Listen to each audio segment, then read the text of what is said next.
get into it, okay? When we get to it, will that be okay? Yeah. It's awesome. Look over. Let's see if I can find. Never mind. Let's keep going. All right, 55. Now the Passover of the Jews was at hand, and many went up to Jerusalem out of the country before the Passover to purify themselves. Therefore, they were seeking for Jesus and were saying to one another as they stood in the temple, what do you think? That he will not come to the feast at all? Why would they say he's not going to come to the feast, is he?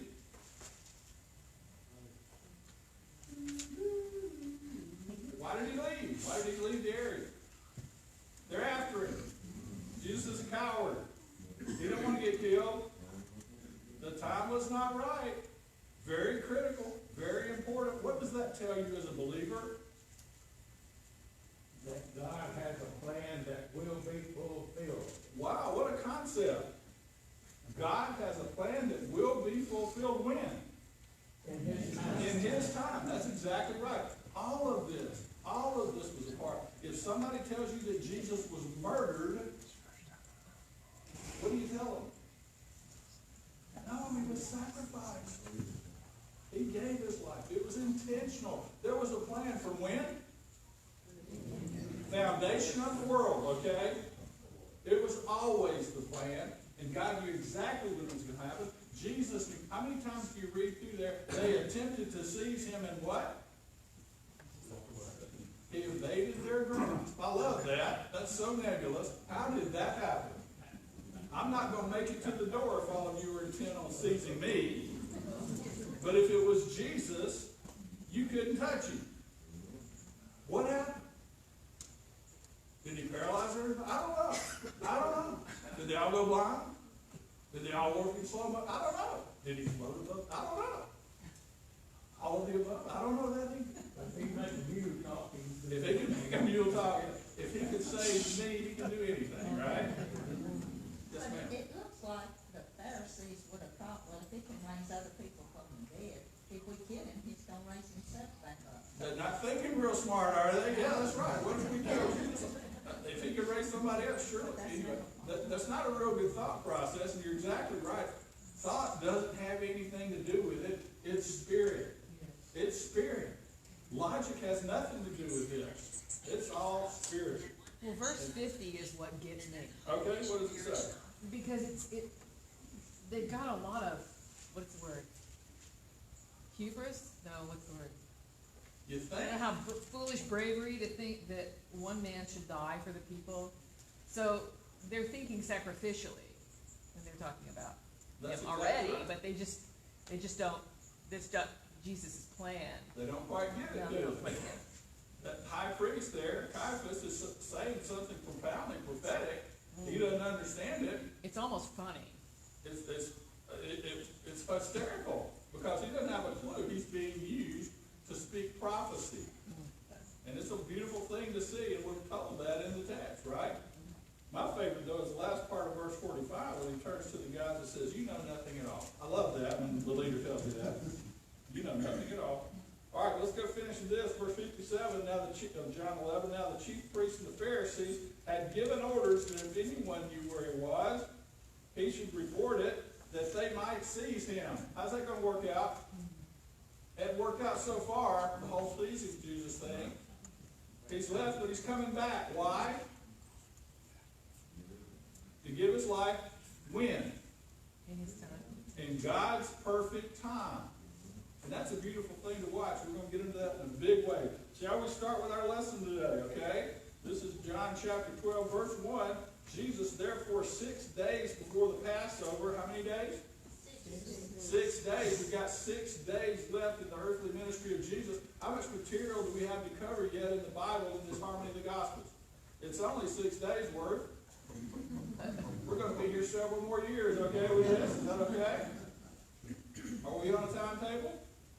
No, okay. 6 days before the Passover came to Bethany, 2 miles from Jerusalem, where Lazarus was, oh, by the way, whom Jesus had raised from the dead. I'm just going to read through all this so my wife will be happy to hear see this, okay?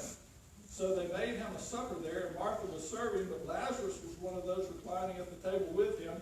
Mary, therefore, took a pound of very costly perfume of pure nard,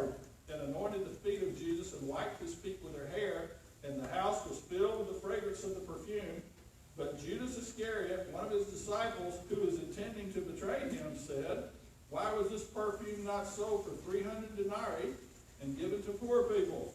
Now he said this not because he was concerned about the poor, but because he was a thief. And as he had the money box, he used to pilfer what was put into it. Jesus therefore said, let her alone in order that she may keep it for the day of my burial. For the poor you always have with you, but you do not always have me. The great multitude, therefore, of the Jews learned that he was there. They came not for Jesus' sake only, that they might see Lazarus, whom he had raised from the dead. That's Lazarus' title from here on out, whom he had raised from the dead, okay? Just in case you got it confused with some other Lazarus, this is the one he raised from the dead. Verse 10, but the chief priests took counsel that they might put Lazarus to death also. Why in the world? We'll talk about it in a minute. Verse 11, because on account of him, many of the Jews were going away and were believing in Jesus. On the next day, the great multitude came to the feast. When they heard that Jesus was coming to Jerusalem, well, we're going to do that next week, okay? That's the story. What happened? I told you this is in all four Gospels. It's not really this particular instance. There's another one very, very similar to it in the Gospel of Luke. But we're going to talk about the differences there. We'll review this. This happened where? In Bethany. This is in Judea. This is in the southern part of the kingdom, the southern kingdom, if you will. The other one happened in the northern part where Jesus is from. So it's a different event, different people involved, and we'll talk about that in just a minute. But Matthew, Mark, and John covered this particular event. They all give different details. And I did the John version, but we're going to go back and forth. What's going on here? Jesus is coming back to Bethany. He's come to Bethany.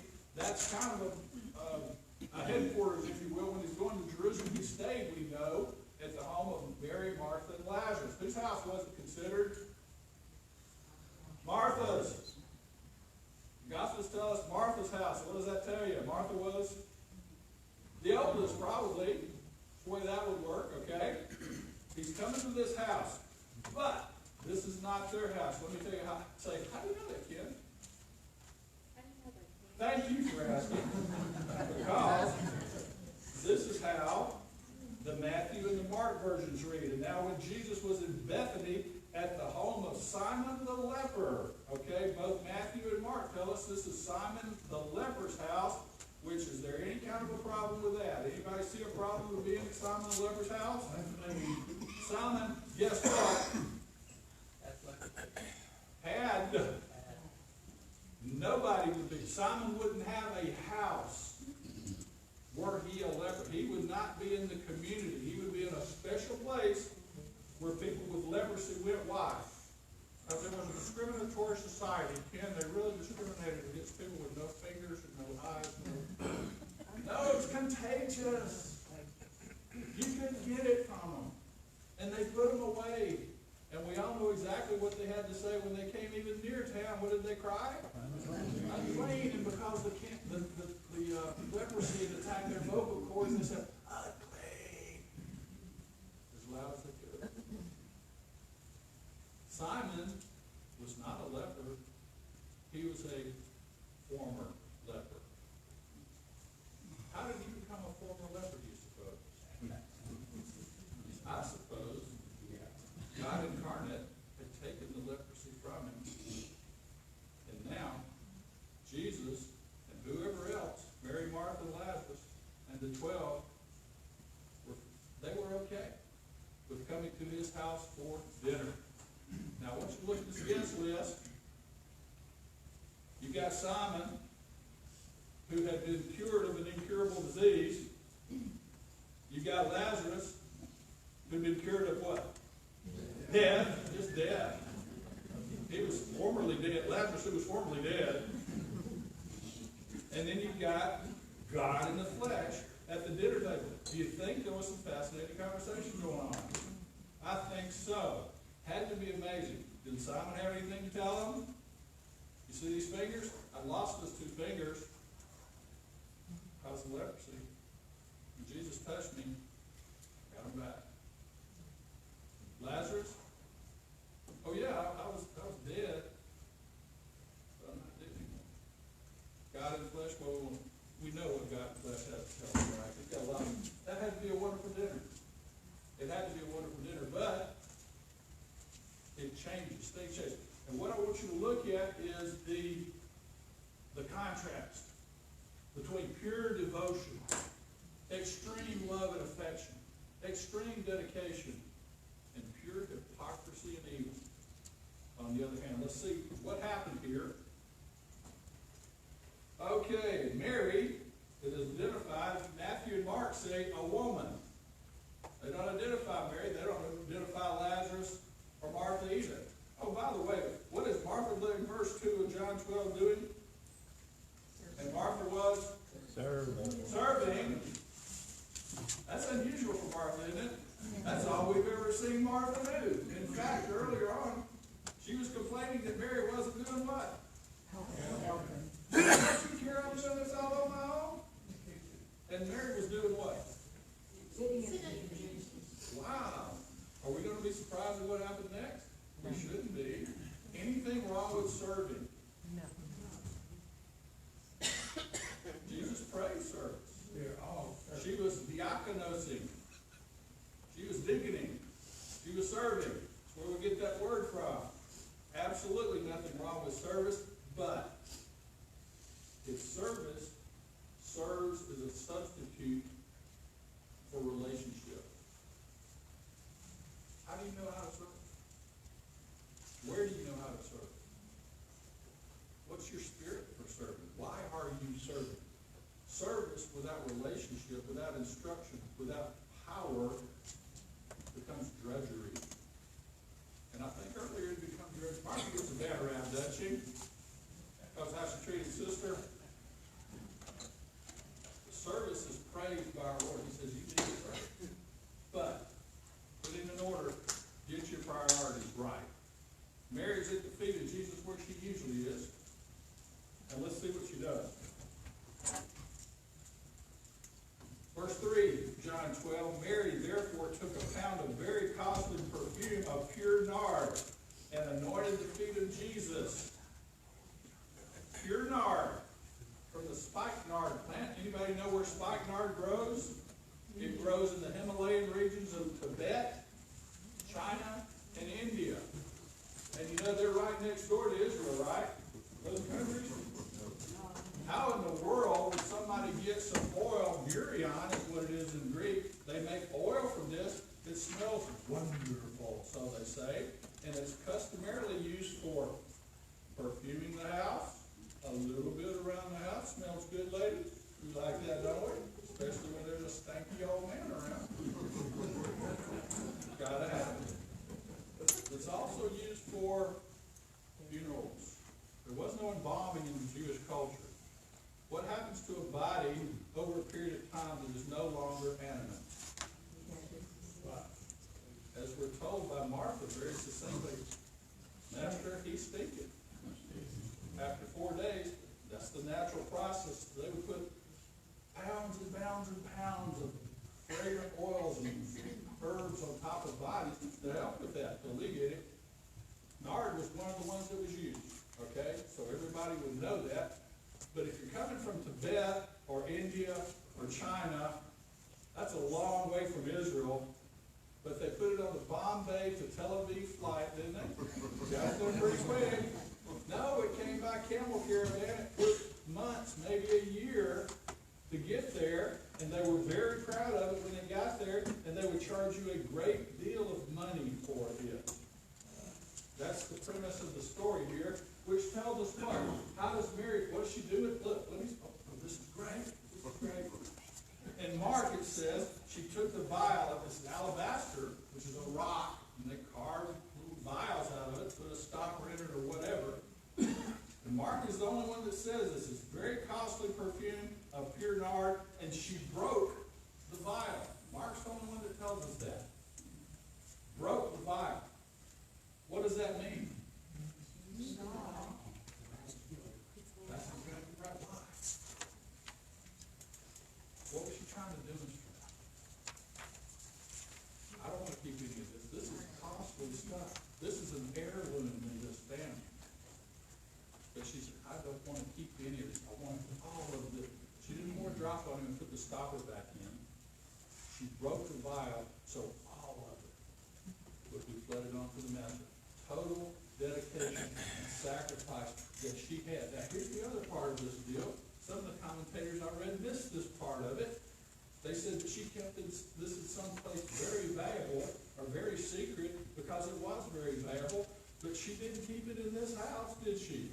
Because it wasn't her house. What did she do? She brought it with her deliberately to do this, to honor Jesus, to show him her love and affection, and to help them understand that she knew somehow what was about to happen.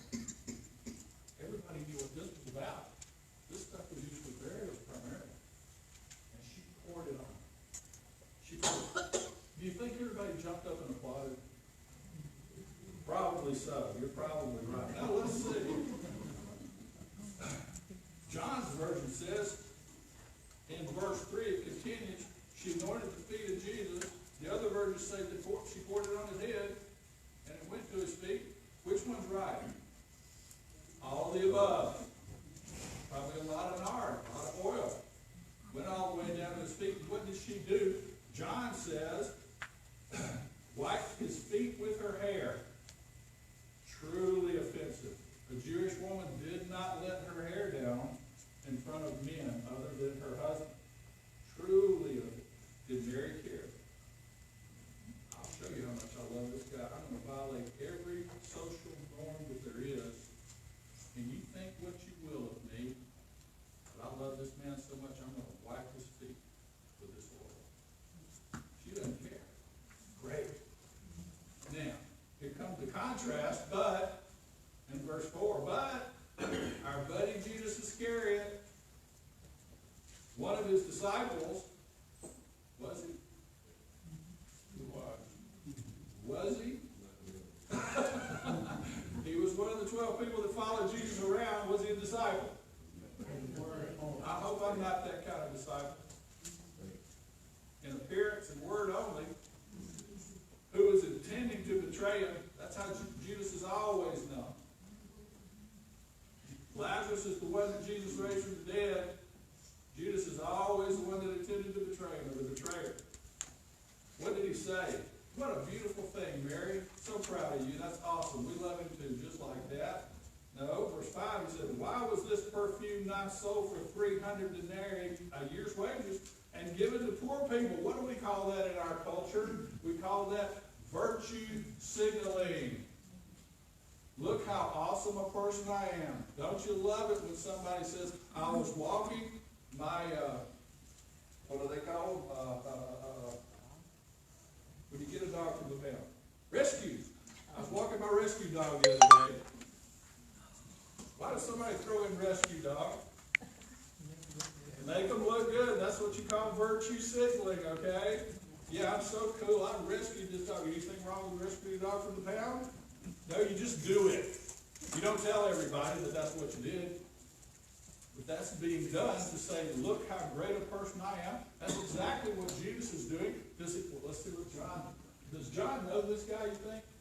Not right now. And I'll tell you why in just a minute. That's why they asked, who is it? You got that right. All right, here we go.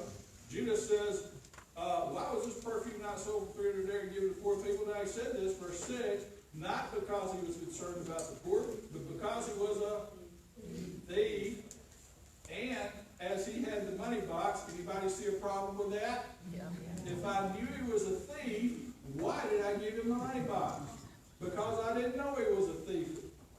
I didn't know he was a thief, or we would not have. They trusted Judas enough to give him the money box.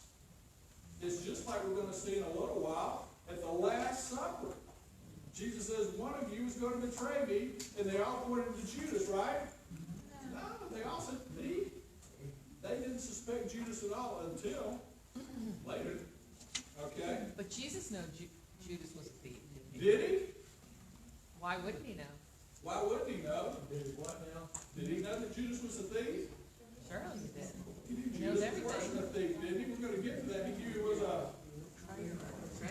Oh, this is good stuff. Hang on. He used to feel for what was put into it. Jesus gets a little indignant about this, doesn't he?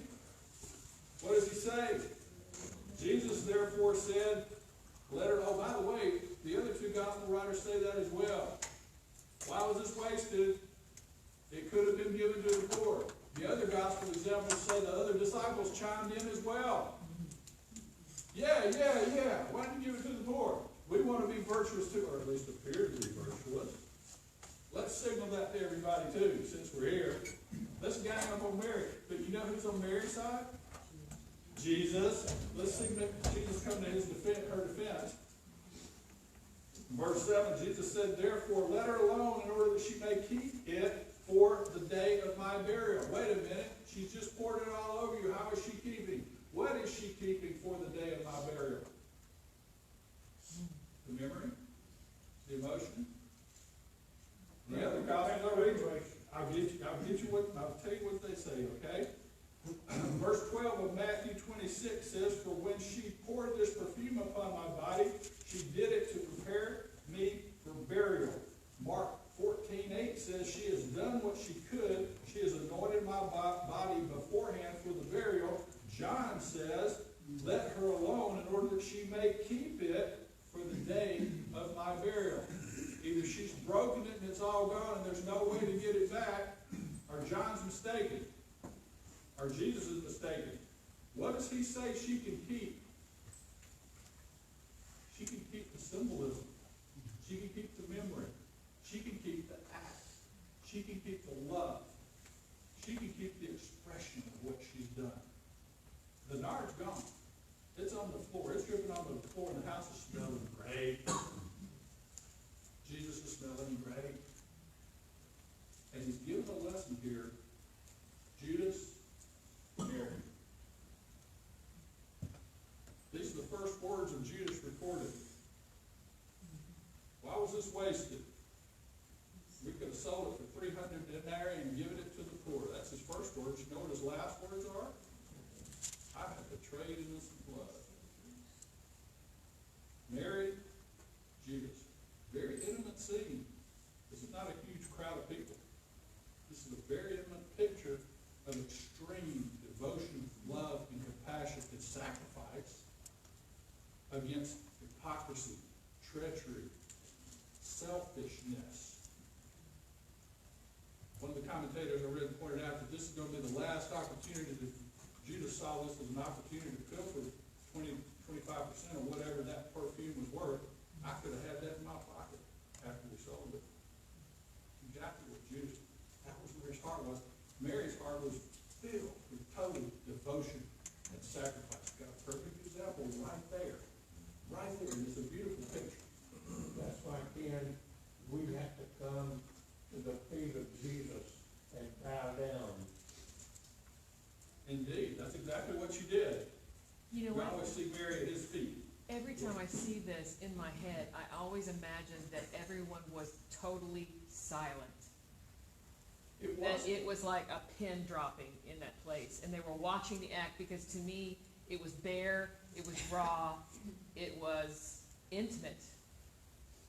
And that kind of, like you said, her letting her hair down, and she gave everything. Beautiful picture. And I think that when Judas started speaking, it was jarring. Had to be. I had to see that in my head. That's a great way to put it, and I think that's exactly right. It was a beautiful, silent picture because nobody knew what to say Exactly. except evil spoke up. Is that what happens to you? Sometimes in a beautiful moment, a time of extreme reflection, intimacy with the Lord, does the evil want to come in and knock that out? Nick's got a point. I don't have a point, I have a question. Okay. And Lisa says I can't ask questions if I really know the answers. Okay. It's Good policy. yeah. So now that I don't know the answer, Okay. I wonder why Mary didn't use this nard on Lazarus if she had it. Excellent point. Excellent point. If she had it, I think may be the key here. If she had it. Lazarus had died a few weeks earlier. Maybe the Holy Spirit spoke to her and said, wait. I mean, if it was that expensive and it Well, was it was a that big rare, deal. and It her was a brother who big they deal. adored had died, That's exactly right. you either Brother. think that they had a extra casket of it laying around somewhere, or that she Why did she not had use some it? reason to go get Well, it. now, Renee's got the answer back here in the back. No. Oh, okay, no. But maybe she just wanted some of it. Raise Lazarus from the dead.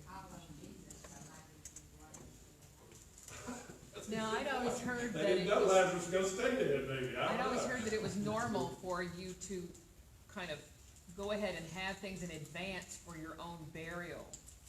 So it's not just myrrh and nard, but aloes and so on that were used, so it wouldn't surprise me if this was her own, For herself. yeah, Can I give you my opinion? sure. Yeah. My opinion is that I'm going to ask Mary when I see her. Renee has a point, maybe she used some of it for Lazarus. Could have been, we don't know. But we do know that what she had was given completely. She saved none of it for anybody. Got something else for that? But just if it was so powerful, maybe it didn't take, but, you know, a little bit each time somebody died, I don't know. Maybe so, but if it was so powerful, she used it all up right here. That's the beautiful thing that makes this go. She's used it, and Jesus got it. Look at the distinction between Judas's reaction and Jesus' reaction. Judas saw this as a travesty. This is horrific. Look at the good that could have been done. And Jesus said, no, this is a beautiful thing. Is there a difference between the way Jesus sees things that are done in the world and the way the world sees things that are done in the world? Oh, yeah. That's why the Bible says that the people of the world can't understand. People of the world can't understand, can we? If we seek to, let's continue with this. This is good stuff. Yes, a question, sorry. Jesus actually Simon to heal the leper's son? So are you saying it? He said Simon was a leper, Yes, and it says this is Simon's son, Judas Iscariot. where does it say that? In verse 4, it says, then said one of his disciples, Judas Iscariot, Simon's son. Now, I ain't got no Simon's son in there. What version are you reading there? Verse 4, What version of the Bible? What chapter? in Translation. John. Now, what's your translation? Oh, I'm sorry, Yeah. King James. The regular old King James from 1611? Okay. And it says it's Judas, he's Simon the leper's son? Yeah, it says, then said one of his disciples, Judas Iscariot, Simon's son, which gave his friends. What book? Son is in italics, okay? What does that mean? Anybody else got that? John 4, 12:4, 12:4? 12:4? If it's in italics, what does that tell you? That means some manuscripts have it, some don't. Does it have to be this Simon? No. That brings up another point. There's another Simon that we're going to talk about that's related to not this incident, but I don't know when to do that. Do we do that next week or what? We're on a schedule here, people. We got to know. We're not on a schedule here at all. We're going to get to what we get to when we get to it. That's an excellent point, but typically what that means, if you see something parenthetical, the preacher did that last week, didn't he? What did he say about that verse where it says, in italics or parentheses or whatever, it says the angel came down and stirred, that whole thing was explanatory about why everybody was at the pool, but he told us there, he said some of these early manuscripts don't have that in it, that they took from the Greek manuscripts that they used. So that's part of it. Is it relevant to the story? Does it matter? Does it all make us want to convert to Buddhism? I don't think so, but it's an interesting point. Thank you, Margie, for bringing it up. And bring up that stuff anytime. And you know what I'm going to do? I'm going to give you a very succinct answer. I don't know. Okay, will that work for you? Yes. And you can do what? Dig it up and make a report to the class the next, I don't know. But it doesn't really, it's not really relevant. It's an interesting fact that indeed Judas Iscariot was the son of the guy where they were having the dinner. Could he have been? He's the only one from Judea. That's right, he was the one who's local. Could have well been. But it doesn't really impact the story, it's just an interesting fact, and that's okay. But when it starts saying stuff like you can be saved by feeding the poor, that's bad wrong. Okay? That's what we've got to watch out for. And if you've got a translation that says something totally wrong theologically, throw it away. You got it, like Pastor Chip said, you got that at the discount store, don't keep that one, okay? Don't keep that one, okay? All right, let's carry on. Great point, Margie, I like that. I didn't know that was there, I hadn't seen that. Jesus in verse 8, John 12, says, for the poor you always have with you, but you do not always have me. What is he saying? Judas, you got every opportunity to give to the poor if you want to, if that's what you're about. But I'm not going to be here much longer. Mary understood that. She's showing me reverence, and she's showing me respect, and she's showing me love while I'm here. While I'm here, she's got her priorities right. Is it wrong to give to the poor? It is not. Is it better to spend time with Jesus? Yes, it is. That will make you understand the reason you're giving to the poor is not to signal virtue to everyone around you, but to honor him and what he's done for you. Make a difference? Yes, it does. Exactly right. Martin, you got something? Instead, make the main thing the main thing. Make the main thing the main thing. That sounds real simple, but it does hard. It does hard. Why? Because we like to be able to give to the poor so people can see us give to the poor. Do you spend time in your prayer closet with Jesus? And I'm stepping on my toes, boys and girls. Do we spend as much time doing that as we do serving at the church? Good question. Got quiet in here, kind of like it did after Mary came in and busted the vial, I bet. It's kind of the silence that they have. Let's continue with this. We'll finish up and get out of here. Verse 9, chapter 12 of John, the great multitude, therefore the Jews learned that he was there. Is that going to create a stir? Here comes Jesus. Why is he coming back? What had he done? Just a few miles away. Raised a dead guy back to life. And they came not for Jesus' sake only, but that they might also see Lazarus. You think? Never seen a dead guy come back to life. That's got to be cool. I may have a question or two to ask him. Whom he had raised from the dead. There's their title again. Verse 10, but the chief priests took counsel that they might put Lazarus to death. And here again is our question. If they put him to death, what's Jesus going to do? Bring him back to life again. That would have been great. That would have been awesome. What did Lazarus fear after his resurrection? Nothing. What did he have to say about Jesus after his resurrection? Nothing. He just had to walk around. And that's what the scribes and Pharisees were deathly afraid of. We've got to kill him. Can you imagine? Hard heart? Just like Pastor said last weekend, boys, the spiritual warfare was unbelievably intense. And the hardness of hearts was incredible. We can't understand it. Thank goodness nobody has hard hearts like that anymore, do they? Yes. Verse 11, because on account of him, Lazarus, many of the Jews were going away and were believing in Jesus. All it took was him raising a dead man back to life. Would you believe? Yes. It says many. What does that mean? Not all. I don't care what you say. I don't care if you were there when he walked out of that tomb after you'd been at their house and knew he was dead for 4 days. I don't care. What does that tell you? It's a hard heart. Can't penetrate that heart. And that's tough.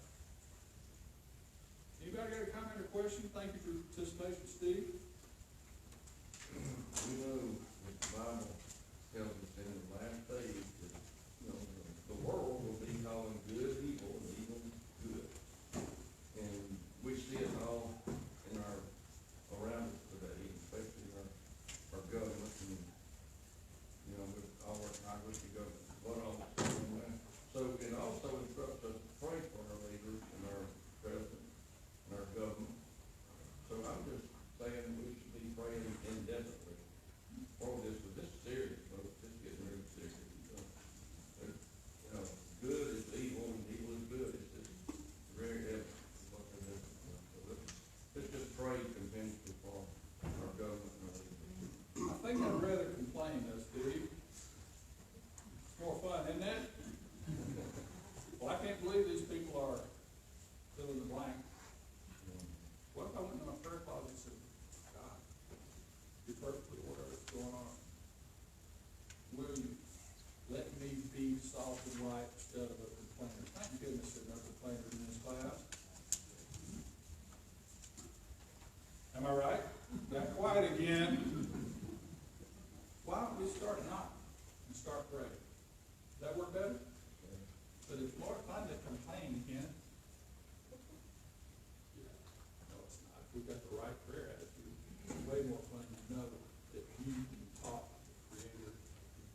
example of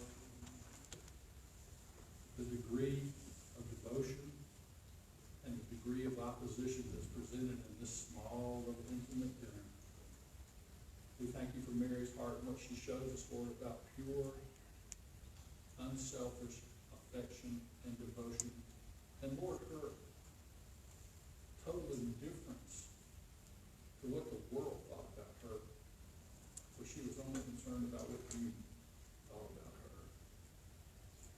And Lord, thank you for showing us Judas, who cared nothing about the disadvantage, who cared about how he appeared. Father, forgive us when we're that way. Help us, Lord, to understand that people are watching us. People are watching us as we work. They see us come to church, Lord God, and yet they see us outside this place, living so different from what you would have us to live. Father, forgive us of our hypocrisy. Forgive us of our betrayal. Forgive us of our taking your name in vain, not just with words, but with our lives. Empower us, Lord God. Strengthen us to do your will, to be your joyous representatives in a world that needs it so badly as we